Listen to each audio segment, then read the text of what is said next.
Thank you, Leader. I'm not aware of any interest that need to be declared, but obviously if you have any queries, I'm happy to answer them. Thank you. Thanks. Members all happy there? Okay. So if we move on to item 4, which is the minutes from the meeting on the 4th of June. Anything anyone wants to raise from those minutes? Everyone happy with those? An accurate record? That's carried. Update on actions is item 5. There are no actions outstanding from the previous meeting. Anything anyone wants to ask about there? If not, then we move quickly to item 6, which is the tender for Flying Start childcare provision. I'll hand over initially to Richard Clark. Thanks, Leader. As you'll see from the report, there's currently 21 settings within Torfaen for childcare. There's an ambition from the Welsh Government to improve this, and this report is the process of doing that within Torfaen using the dynamic procurement system. There is a set amount that will be paid per child, so the actual budget is fixed for this, so the contract will be based on quality, and 5.3 of the report sets out the criteria within that quality area. I can reassure members that prior to anybody taking one of these facilities on, there will be inspections of the property to ensure they're fit for purposes, and during the process of them having the 4-year award and the possibility of a renewal for 2 years, there will be ongoing regular inspections as set out in the report. And if I haven't stolen all of it, then shall I hand over to Charlotte or Jason for any comments? Thank you, Councillor Clark. I think you've stolen both our thunders. Sorry. I was just going to add that obviously I'm joined by Charlotte Dickens, the Early Years Manager here today. Just all individual tender applications will follow due process in line with standing orders and be assessed as outlined within the report. And then in turn will be obviously ratified via any Category B report approval processes. Because of the funding arrangements in place, there are no determined risks. And approving the recommendation. The only risk outlined relates to lack of or limited provision in the event of the awards not being approved. Like I say, Sean assured me if there are any technical questions that need to be asked, but I'm hoping the report is fairly straightforward and consequently I'll keep it as brief as that. Okay, thank you both. Any questions on this report? Obviously this is a vital part of early years provision and ensuring that we raise attainment, and improve life chances. So, yeah, this is a very welcome report. Sue, did you want to come in? Yeah, just a quick question about the tender criteria, really. Are they standardised across a range of different tender processes by the practice system, or is this one specific to the childcare offer, the 5.3, the evaluation criteria? Yeah. In any, they're specific in terms of any tender for childcare provision that we would fund across. Yeah. So they're determined on, the requirements of the CIW, and then we would put additional monitoring processes in within the quality of that. So there would be a baseline assessment done prior to them becoming a Flying Start provider, and that's monitored on a termly basis. They would be ensured that they would meet minimum standards for CIW, but we would be looking for that enhancement of quality under the Flying Start contract. So CIW had the major influence on setting those percentages? They're part of, obviously, all childcare has to be registered with CIW, so that is one of the requirements within every standard contract, and we would only engage with childcare provision that are registered and meet the national minimum standards with CIW registration. So they're a factor within that provision in terms of tendering. Okay, thank you. Thanks. The report, the appendix mentions sort of liaison between childcare providers and schools for when children start sort of in formal education. So each provider sort of liaises, do they, with the schools that their children will be going to? For our admissions process, which is health visitors are part of Line Start delivery, they were during our admissions process with childcare, so there's regular term meetings on admissions, and we also hold transition meetings.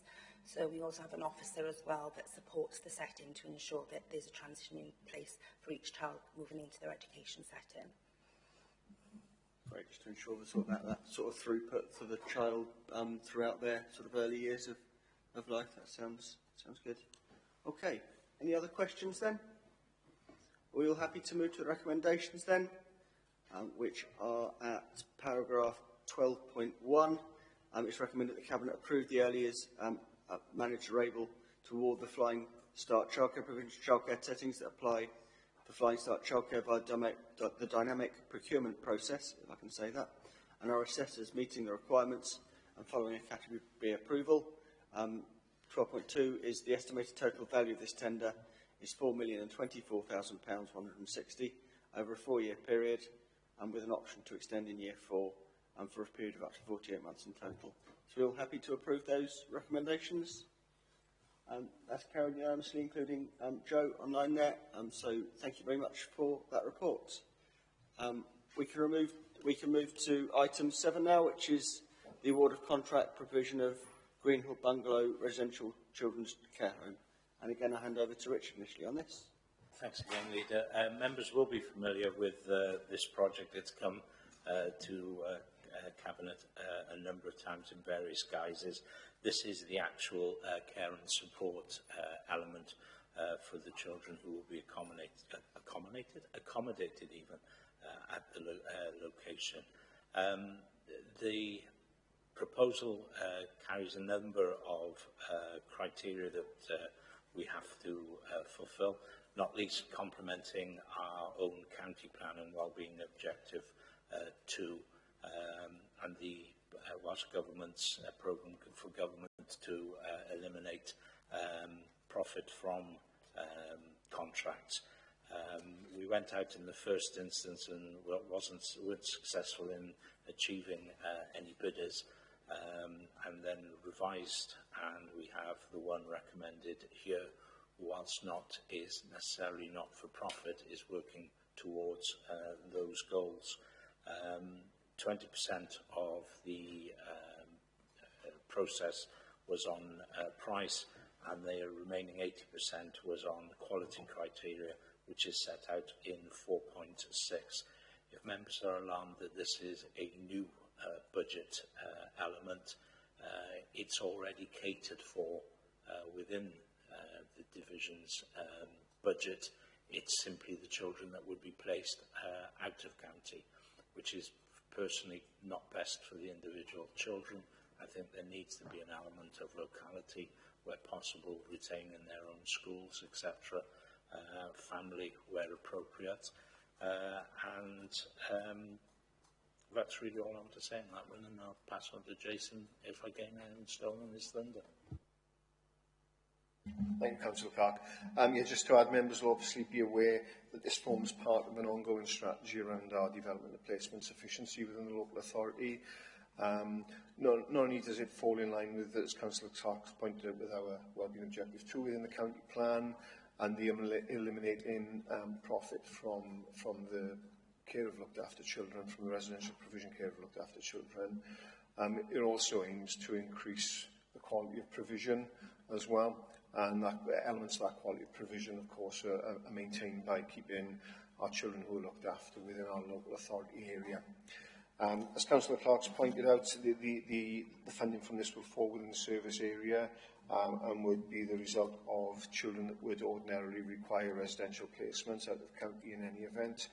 And just as a gauge on that, in terms of the contract value and the individual placement value that is outlined within the report, as of today, our current average cost for residential placements is £5,724, so you can see that variation as well in terms of the efficiencies of what these placements or this placement, this provision would be in comparison to what we're paying on average cost as well.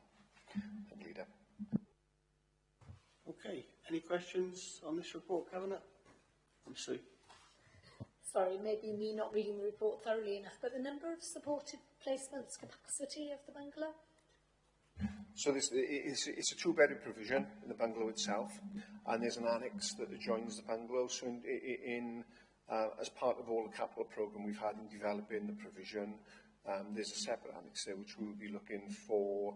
It's exceptionally well equipped, so it could be used for a child with a disability, it could be used for a step down, it could be used for a care leaver.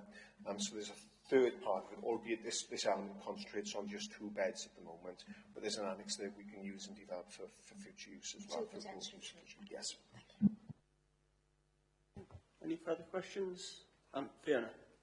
It's not a question, it's more of a statement, and it's to say thank you to officers for really working so hard to pursue this this wonderful project, in my view. And I know that we had a lot of challenges because it was originally started when I was the Cabinet Member for Children, so I'm really delighted to see that we can have this, our own homegrown provision within Torfaen. So thank you to you and the whole team. No, well said. I think this does fit in, as you say, with Objective 2 with our corporate plan about helping children to thrive, keeping children in the locality and not having out-of-county placements, which, you know, strikes me as sort of wrenching someone from their community, and also, you know, that better quality provision for young people in the care system. So it's really, really welcome. Any other questions? If not, we can move to the recommendations there at paragraph 8.1. Are we all happy to approve? That's carried unanimously, including Joe on the screen. So thank you, Cabinet. That brings today's Cabinet to a close.